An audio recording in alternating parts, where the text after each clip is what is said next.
신앙명가 세우기 세 번째 시간, 신앙교육을 세워라, 함께 말씀을 나누기를 원합니다. 1889년 역사에 남을 두 사람이 태어나게 됩니다. 한 아이는 오스트리아 부부 사이에서 태어났는데 아버지는 몹시 성미가 급했고 엄마는 사교 생활에 바빠서 늘 밖으로 다니기만 했습니다. 그러다가 아버지가 죽고 이제 어머니는 아이를 알코올 중독자인 숙모에게 맡겨버리고 가출을 합니다. 16세가 된 소녀는 학교를 중퇴하고 역시 가출을 하게 되죠. 닥치는 대로 일을 하면서 연명하다가 그가 독일 군대에 들어가게 됩니다. 1차 세계대전에서 독일이 패전한 후에 그는 정치계에 투신을 해서 극렬분자가 되었습니다.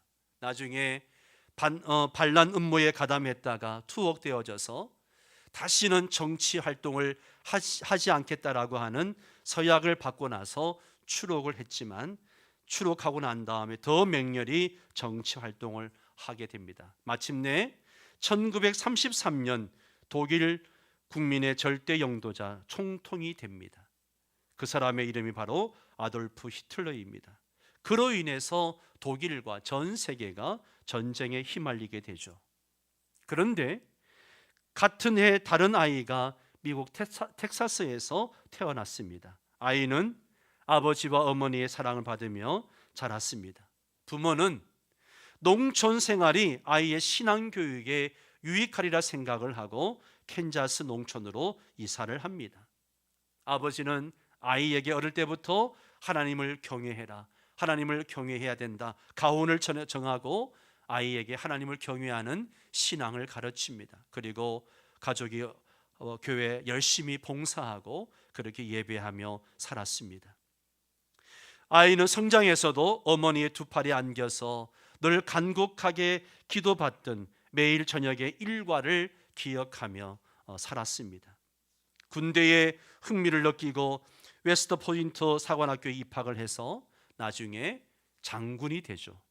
그의 이름은 드와이트 아이젠하워입니다. 2차 세계대전에서 승전하고 미국의 대통령이 되죠. 1944년 이 동갑내기 두 사람이 전쟁터에서 대면하게 됩니다.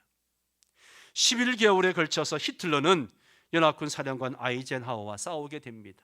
그러나 패전한 이 히틀러는 45년 4월 30일 지하 방공 대피소에서 스스로 목숨을 끊고 이 소식을 접한 전 세계 사람들이 박수를 치게 되죠.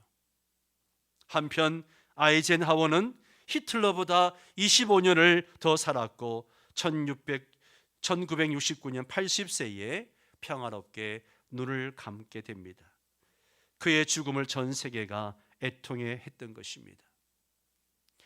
동갑내기 이들의 삶은 부모의 가르침이 자녀에게 미친 영향이 얼마나 큰가를 역사적으로 증명하고 있습니다.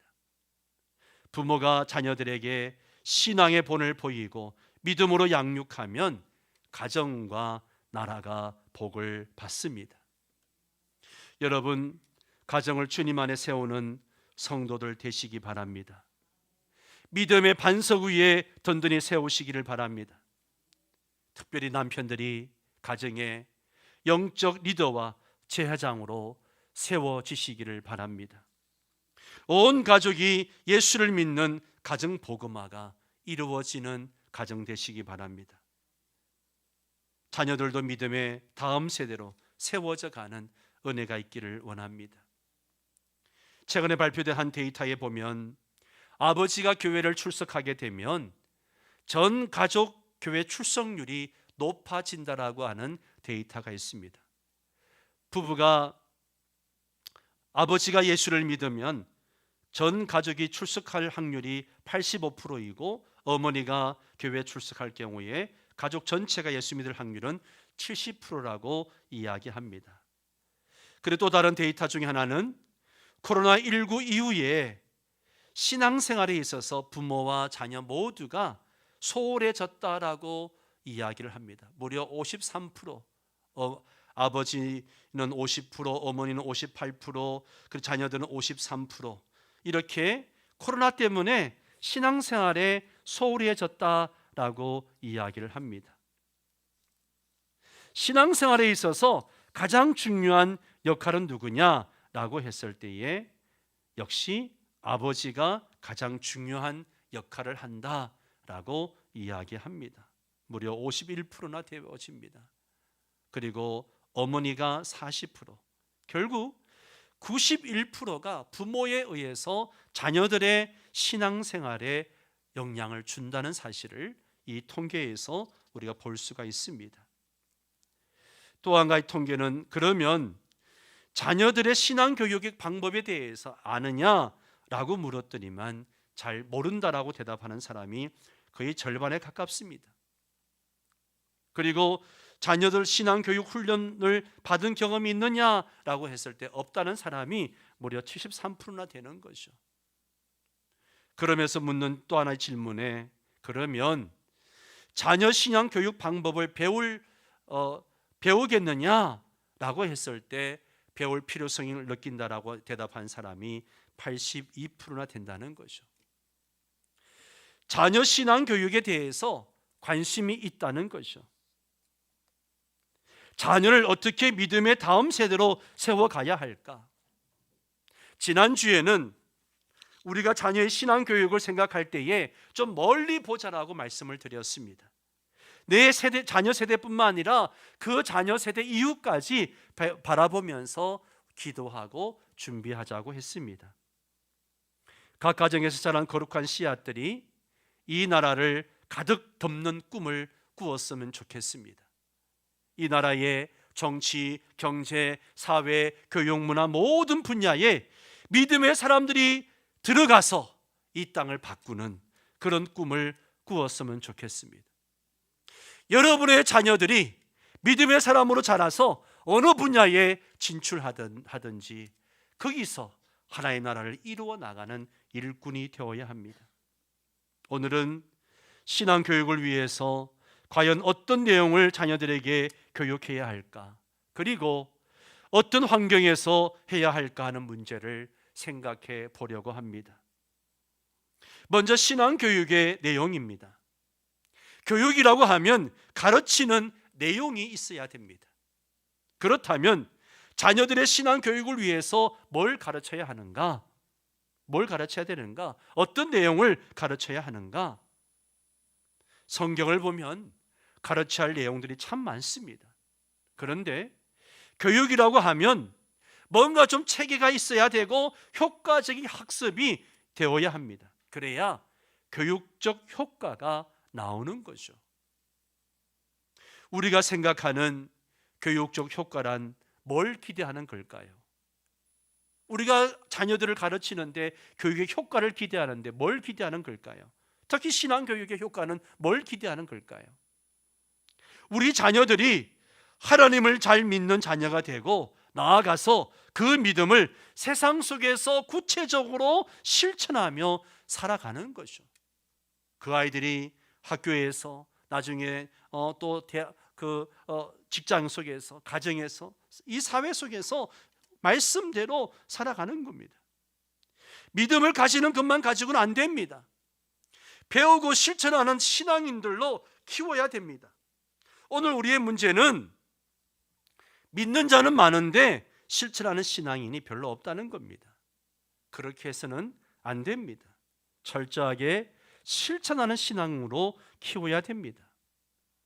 오늘 설교를 부모님들은 물론 교육자들과 교사들도 잘 들으시기 바랍니다. 특별히 오늘 또 스승의 주일이기도 합니다. 우리가 아이들을 어떻게 키워야 되고 길러야 되는가? 지식만 전달해 주는 것으로 끝나지 말고 그 아이들이 믿음을 실천하는 신앙인으로 키워나갈 수 있어야 됩니다. 그런데 그런 교육적 효과를 기대하기 위해서는 효율적으로 가르쳐야 하는데 가장 효율적 교육 방법 중에 하나가 뭐냐? 성경의 진리 중에서 핵심적인 가치를 뽑아내어서 그것을 자녀들이 마음에 확실하게 각인하도록 어릴 때부터 철저하게 무장하도록 반복해서 학습하는 겁니다. 다시 정리합니다. 효율적인 자녀들의 신앙 교육을 위해서는요, 성경의 핵심적 가치를 정리해 가지고 그것을 계속 반복해 가지고 가르치는 겁니다. 어느 단계까지? 어느 단계까지요? 그 내용이 그 아이의 마음에 깊이 새겨질 때까지, 그리고 나중에 그것이 자연스럽게 몸으로 실천이 될 때까지 반복해서 교육을 시키는 겁니다. 많은 것을 가르치려고 하지 말고 핵심적인 것을 반복해서 학습을 시키는 겁니다. 그러면 더 많은 지식은 언제 배웁니까? 라고 질문할 수 있겠죠. 여러분, 그런 것은요, 어느 정도 성장해 가면 자기의 신앙을 책임질 때 되면 배우면 됩니다. 그때는 스스로 자기가 원하는 것을 찾고 배워가면서 발전하는 겁니다. 그 전까지 우리가 해야 할 일은 핵심적인 가치에 집중하는 거예요. 그래서 완전히 그것이 몸에 배도록 해주는 겁니다. 그렇다면 뭘 중점적으로 가르쳐야 할까요? 뭘 중점적으로 가르쳐야 될까요? 유대인 랍비들은요, 이 구약의 율법을 총 613개라고 이야기합니다. 총 613개. 그 중에 무엇을 하라라고 하는 계명이 248개이고 하지 말라라고 하는 계명이 365개라고 이야기합니다. 이것을 가지고 랍비들은 탈무드에서 이런 설명을 합니다. 인간이 지닌 뼈 마디 수를 모두 합하면 248개이다. 하나님의 계명 중에서도 하라는 말씀도 248개다. 하나님께서 하라고 하신 것을 모두 실천하게 되면 우리 몸의 248개 뼈에 좋은 약이 되고 즐겁고 건강하게 살 수가 있다. 그러나 말씀대로 순종하지 않고 사는 자는 그 말씀을 지키지 않는 순간부터 온 뼈마디가 쑤시는 고통을 당하게 된다. 또 하지 말라는 계명이 1년의 날짜와 동일한 365개인 것에도 하나님의 의도가 담겨 있다. 그것은 우리가 하지 말라는 말씀대로 순종하면 행복한 365일을 살게 되고, 하지 말라는 말씀을 어기고 불순종하게 되면 틀림없이 365일 동안 하루도 편한 날 없이 피곤한 삶을 살게 될 것이다. 저는요, 이 탈무드 내용을 읽으면서 참 적절한 해석이다라는 생각을 합니다. 사실 우리의 경험도 앞에서 인용한 내용이 맞다는 것을 보여줍니다. 말씀대로 순종하면 우리의 몸과 마음이 평안하지만 불순종하면 어떻습니까? 몸과 마음도 편하지 못하고 심지어 뼈마디까지 아픈 고통을 당하는 것을 많이 경험합니다. 우리는 말씀에 순종하는 삶을 살아야 합니다. 오늘 우리가 읽은 본문은 유대인이 말하는 613개의 계명 중에 175번째 해당하는 말씀이라고 합니다. 이 말씀은 유대인들이 많은 말씀 중에서 가장 중요하게 여기는 말씀이죠. 흔히들 세마 말씀, 세마 본문이라 그렇게 이야기합니다. 유대인들은 아침에 일어나서 세마 본문을 암송하고 일할 때도 수시로 암송하고 적용하는 삶을 삽니다. 저녁에 일을 마치고 집에 돌아와서도 잠자리 들기 전에 또다시 한번 세마 본문을 암송합니다. 그들의 하루는 거의 이 세마 본문과 함께 보내는 하루라고 생각해도 과언이 아닙니다. 이스라엘 백성들의 자녀 교육 방법이 이렇다는 것이죠. 많은 말씀이 있지만 그 중에서 핵심되는 몇 구절을 앞에서 말한 것처럼 어릴 때부터 암송을 시켜서 끊임없이 반복을 하게 하는 겁니다. 단순히 반복하는 수준이 아니라 그 말씀을 묵상하고 그 말씀대로 생활 속에서 실천하려고 합니다. 오늘은 이스라엘 백성들이 중요하게 여기는 말씀 중에서도 가장 중요한 본문인 이 세마 본문의 말씀을 생각해 보려고 합니다. 왜 이 본문이 세마 본문이냐? 4절 말씀을 보면 이렇게 시작합니다. 이스라엘아 들어라, 그렇게 시작하죠. 이스라엘아 들어라. 여기에 들어라 이 동사가 히브리어로 쇠마입니다. 쇠마. 그리고 4절부터 9절까지 세마 본문이 나오죠. 여러분, 신앙교육에 있어서 듣는 게 얼마나 중요한지 몰라요. 예수님도 바울도 믿음은 어디서 난다고요? 들음에서 난다고 했습니다. 들어야 믿음이 자라는 거예요. 교육도 들어야 교육이 되기 때문입니다. 듣지 않으면 배울 수 없습니다. 또 들어야 행할 수 있는 거죠. 들어라, 쇠마, 들어라, 이건 명령형 동사입니다. 명령형 동사라는 말은 우리의 순종을 요구하고 있다는 이야기죠. 우리는 하나님이 말씀하셨다면 어떻게 해요? 들어야 됩니다. 들었으면 또 어떻게 해야 됩니까? 순종해야 합니다. 이스라엘 백성들은 그래서 이 말씀을 너무 중요하게 여기고 이 말씀대로 순종하려고 몸부림을 칩니다. 이스라엘 백성들은 어릴 때부터 이 말씀을 자녀들에게 가르치고 또 가르칩니다. 그래서 어떤 사람이 하나님의 백성인가를 판가름할 때 이 세마 말씀처럼 살고 있는가, 이 말씀을 듣고 순종하는 사람인가, 그것을 보고 이 사람이 하나님의 백성인가 그렇게 판가름한다는 것이죠. 우리도 이렇게 자녀를 양육해야 될 줄 믿습니다. 자, 이 세마 말씀의 핵심이 뭡니까? 5절 말씀 같이 읽습니다. 너는 마음을 다하고 뜻을 다하고 힘을 다하여 내 하나님 여호와를 사랑하라. 아멘. 한 번 더 읽습니다. 너는 마음을 다하고 뜻을 다하고 힘을 다하여 내 하나님 여호와를 사랑하라. 아멘. 5절은 우리가 어떻게 하나님을 섬겨야 하는지 구체적인 방법을 말씀하고 있습니다. 이 본문의 동사는 사랑하라, 하나님을 사랑하라입니다. 그런데 어떻게 사랑해야 되는가, 어떻게 사랑해야 되는지 세 가지로 설명하고 있습니다. 첫째는 어떻게 사랑해요? 마음을 다하고. 이 히브리어에서 마음이라고 하는 것은요, 인간 내면의 중심이 되는 영혼과 정신의 모든 것을 의미하는 거예요. 다른 말로 얘기하면 인간의 전부를 얘기하는 겁니다. 이게 마음이에요. 하나님을 마음을 다해서 사랑하라 하는 뜻은요, 자신의 전부를 다해서 한마디로 생명 걸고 사랑하라는 이야기입니다. 아멘. 목숨 걸고 사랑하라는 거예요. 만약 우리가 이렇게 하나님을 사랑하지 않으면요, 우리 마음이 다른 것에 다 빼앗기는 거예요. 우리의 정신과 마음이 다 다른 것에 빼앗기기 때문에 마음을 다해서 사랑하라고 하는 것입니다. 하나님께서 마음을 다해서 하나님을 사랑하라고 하신 것은요, 절대로 다른 것에 너희들의 마음이 뺏기지 말라, 이런 말씀입니다. 성도 여러분, 마음을 다해서 하나님을 사랑하시기 바랍니다. 두 번째는 뜻을 다하고 라고입니다. 뜻을 다하고. 이 말은요, 의지를 다하여 라는 뜻이에요. 의지를 다하여.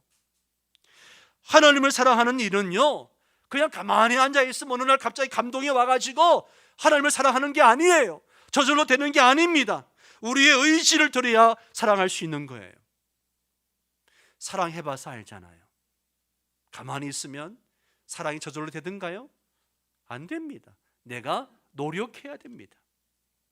우리의 마음을 가만히 두면요, 우리의 마음은 하나님께로 향하는 것이 아니라 오히려 세상 쪽으로 흘러가게 되어져 있어요. 물이 높은 곳에서 낮은 곳으로 흘러가는 것처럼 우리의 마음을 가만히 내버려 두면 하나님께로 향하는 것이 아니라 우리의 마음은 자연스럽게 세상 쪽으로 흘러갑니다. 그래서 우리는 마음을 하나님께 향하도록 의지를 들여야 됩니다. 노력해야 됩니다. 예배에 나오는 것도 의지를 가지고 나오셔야 됩니다.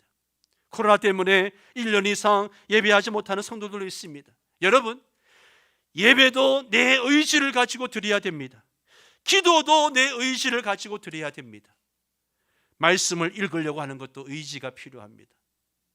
신앙생활에 있어서 의지가 필요합니다. 그걸 하지 않으면 우리는 세상 물결에 그냥 떠내려가는 거예요. 의지를 다하여 하나님을 사랑하시기를 바랍니다. 세 번째는 힘을 다하여입니다. 힘을 다하여. 힘을 다하여 이 히브리어 단어는요, 넘치는 거, 막 철철철 넘치는 걸 얘기하는 거예요. 조금 쉽게 설명하면요, 그 사람이 내놓을 수 있는 최대한의 것, 혹 넘치는 에너지, 이런 뜻을 가지고 있습니다. 우리는 하나님을 사랑하기 위해서 우리의 모든 에너지를 다 써야 됩니다. 젖먹던 힘까지 쏟아 놓아야 됩니다. 그렇게 하나님을 사랑하는 삶을 살 때 우리는 하나님을 만나게 되고 실제로 삶 속에서 하나님이 주시는 은혜와 축복을 누리게 될 줄 믿습니다. 이게 바로 신앙생활의 기쁨이에요. 이게 바로 신앙생활의 기쁨이에요. 신앙생활은 그냥 무력하고 재미없고 딱딱하고 이런 것이 아니라 하나님과 사랑에 빠지는 것, 하나님과 사랑에 빠지는 게 뭐예요? 신앙생활이에요. 신앙생활입니다. 아무리 코로나 때문에 어렵고 힘들어도, 신앙생활하기 힘들어도 더 우리는 이럴 때일수록 하나님과 깊은 사랑에 빠질 수 있게 되기를 바랍니다. 하나님과 깊은 사랑에 빠져야 돼요. 그리고 하나님과 사랑에 빠질 때에 하나님이 얼마나 많은 복을 우리에게 주시는지 실제로 경험하는 거예요. 여러분 3절 말씀을 보겠습니다. 3절을 같이 읽습니다. 이스라엘아 듣고 삼가 그것을 행하라. 그리하면 네가 복을 받고 네 조상들의 하나님 여호와께서 내게 허락하심 같이 젖과 꿀이 흐르는 땅에서 내가 크게 번성하리라. 아멘. 이게 신앙생활이에요. 이게 신앙생활입니다. 자녀 교육을 할 때에 바로 이런 말씀들을 암송시키고 그 의미를 깨닫게 하고 실천할 수 있도록 끊임없이 반복을 시켜주는 겁니다. 그래서 이 말씀이 마음에 새겨지고 실천하게 할 때 하나님, 살아계신 하나님을 삶에서 날마다 경험하게 되고 그 하나님이 주시는 사랑과 은혜와 축복이 얼마나 놀라운지를 경험하게 될 것입니다. 그럴 때 자녀들도 스스로 하나님을 믿는 그런 재미와 기쁨을 알고 하나님을 잘 믿는 자녀가 될 것입니다. 이렇게 우리는 핵심적인 말씀을 가지고 자녀들에게 계속적으로 반복해서 학습을 시켜야 됩니다. 그 다음 생각해 보아야 할 것은 자녀들을 어디서 교육시키느냐, 교육 장소 혹은 교육 환경의 문제입니다. 교육 내용 못지않게 중요한 것이 교육 환경이라는 것을 우리 부모들은 잘 알고 있습니다. 그래서 이왕이면 좋은 교육 환경에서 자녀들을 가르치기 위해서 이사를 하기도 하고, 또 이왕이면 좋은 학교, 좋은 학원, 좋은 유치원 보내려고 막 찾아다니고 그렇게 합니다. 자, 그렇다면 신앙교육의 가장 좋은 환경은 어디일까요? 신앙교육의 가장 좋은 환경은 어디일까요? 먼저 지금 우리 자녀들의 신앙교육의 상황을 한번 생각해 봤으면 좋겠습니다. 믿음은 들음에서 납니다. 들음에서 납니다. 뭘 듣느냐에 따라서, 그리고 얼마나 많이 듣느냐에 따라서 믿음은 결정되어지죠.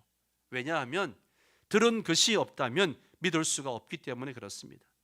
들은 것이 없다는 것은 아는 것이 없다는 것을 뜻하기 때문에 그렇게 믿으면 믿어도 어설프게 믿을 수밖에 없는 것이죠. 이거는요, 일반 교육도 마찬가지입니다. 아이들이 지식이 늘어나려면요, 많이 들어야 가능하죠. 학교를 가는 이유가 뭡니까? 학원을 가는 이유가 뭐예요? 수업을 듣기 위해서 갑니다. 들어야 지식이 늘고 실력이 쌓이게 됩니다. 그런데 지금 우리 자녀들의 신앙교육 상황을 한번 생각해 봅시다. 아이들은 학교와 학원에서 일주일에 적게는 계산해 보니까 50시간, 많게는 학원과 학원에 약 100시간의 수업을 듣습니다. 끊임없이 세상의 지식과 정보를 받아들입니다. 그게 답니까?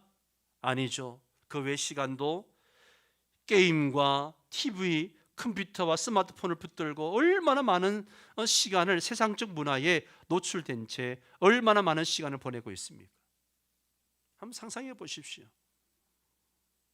반면에 한 주 동안 우리 자녀들이 하나님과 성경에 대해서 듣는 시간은 또 얼마나 될까요? 주일학교에서 듣는 설교, 부모 공부 시간에 듣는 말씀 외에는 거의 없죠. 이거 다 합치면 얼마 돼요? 1시간. 1시간. 100대 1입니다. 100대 1이에요. 이런 상황 속에서 과연 우리 자녀들이 세상 속에서 믿음을 지키면서 나아가 믿음으로 무장해서 세상에 영향을 주는 거룩한 다음 세대로 자랄 수 있을까요? 불가능합니다. 가능하다면 그것이야말로 기적 중의 기적이죠. 생각해 보세요. 상황이 이런데 아이들이 어디에 더 큰 영향을 받을까요? 성경일까요? 지난 어른에 바탕한 세상 교육일까요? 거룩한 문화일까요? 아니면 타락한 세상 문화일까요? 답이 나오지 않습니까? 이러면서도 우리 자녀들이 믿음으로 잘 자라서 우리의 믿음을 이어가길 기대한다는 것은 말이 안 되는 이야기죠. 그렇기 때문에 고민해야 됩니다. 고민해 봐야 돼요. 아이들이 어떻게 하면 더 많은 시간을 성경에 노출되어지고 더 많은 시간을 하나님에게 노출될 수 있을까? 집에서 애들과 지낼 수 있는 시간이 있을 때에도 주로 엄마들은 어떻게 해요? 야, 스마트폰 가지고 놀아. 스마트폰 주고 아이는 그거 가지고 놉니다. 예. 자, 오늘 본문 6절에서 9절 말씀을 보면 어디서 말씀을 가르치라는 것인지 나옵니다. 바로 가정이죠. 6절 말씀 같이 읽습니다. 6절 시작. 오늘 내가 네게 명하는 이 말씀을 너는 마음에 새기고. 아멘. 한 번 더 읽습니다. 오늘 내가 네게 명하는 이 말씀을 너는 마음에 새기고. 아멘. 누구에게 하시는 말씀입니까? 누구에게? 부모들에게 하시는 말씀이에요. 부모들에게 하시는 말씀입니다. 부모들이 먼저 하나님의 말씀을 어디에 새겨야 돼요? 마음에 새겨야 됩니다. 부모들이 먼저 새겨야 됩니다. 왜냐하면 부모들은 자녀들의 마음에 말씀을 새기는 일을 해야 하기 때문에, 그러려면 먼저 내가 내 마음에 말씀을 새겨야죠. 그런 삶을 살아야죠. 교사 여러분 잘 들으십시오. 아이들에게 말씀을 가르치는 교사로서 먼저 교사가 마음에 말씀을 새겨야 됩니다. 내 마음에 말씀을 새기지 않으면서 아이들한테 앵무새처럼 이야기한다면 그 교육은 효과가 없는 거죠. 예.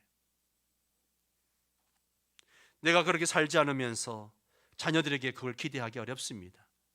내가 먼저 마음에 말씀을 새기는 삶을 사는 것이 뭔지, 그렇게 살 때 얻는 축복이 뭔지를 경험해 보아야 확신을 가지고 자녀들에게, 아이들에게 가르칠 수가 있는 것입니다.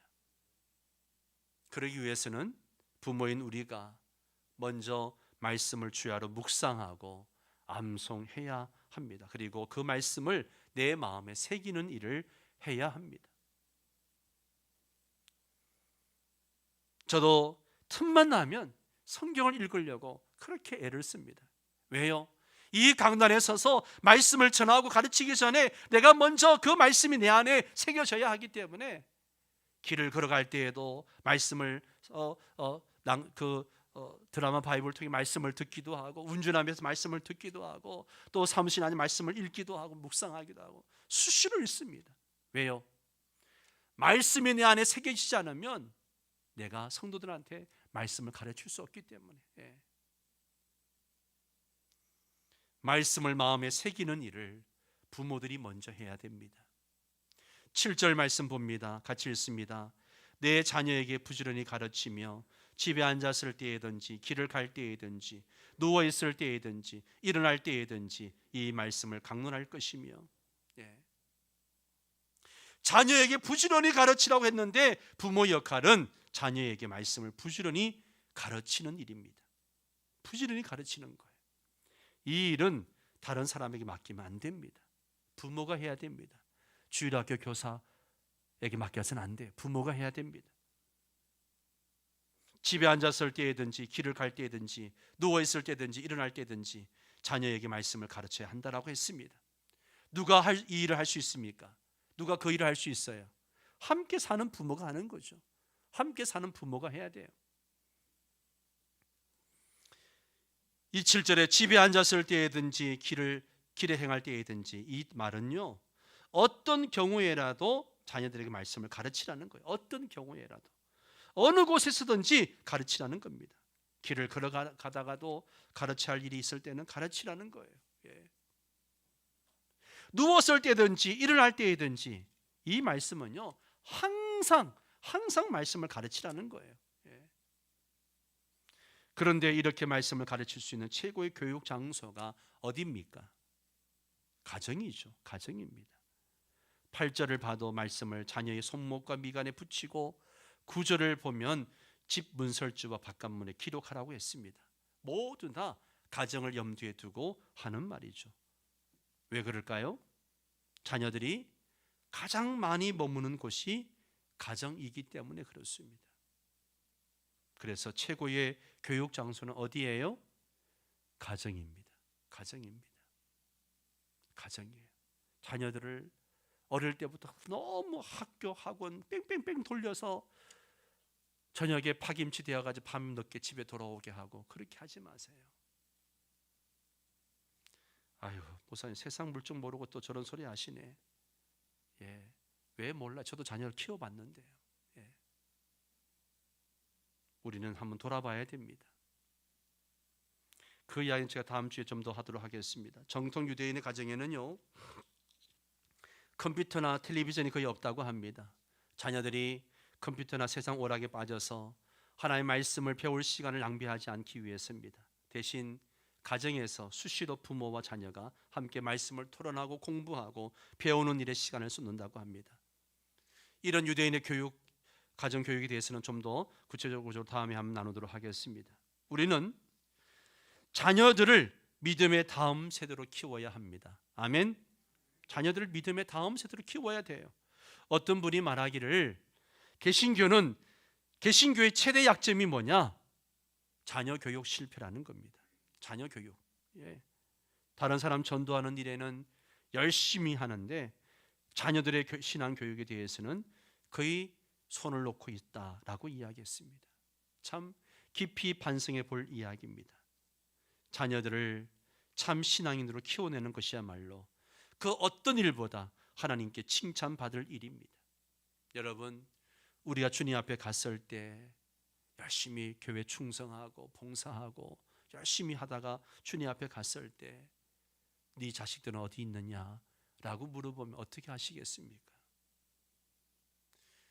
하나님께서 네가 이 땅에 사는 동안에 이 아이를 잘 키우라고 나에게 맡겨주셨는데 그 아이를 내가 잃어버렸어요.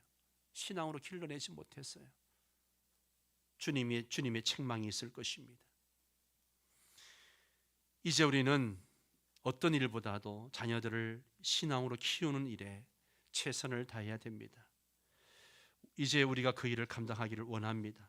그래서 믿음의 다음 세대가 나아가 믿음의 가문을 이루는, 신앙 명가를 이루는 그런 성도 여러분 되시기를 주의 이름으로 축원합니다. 다 함께 일어나셔서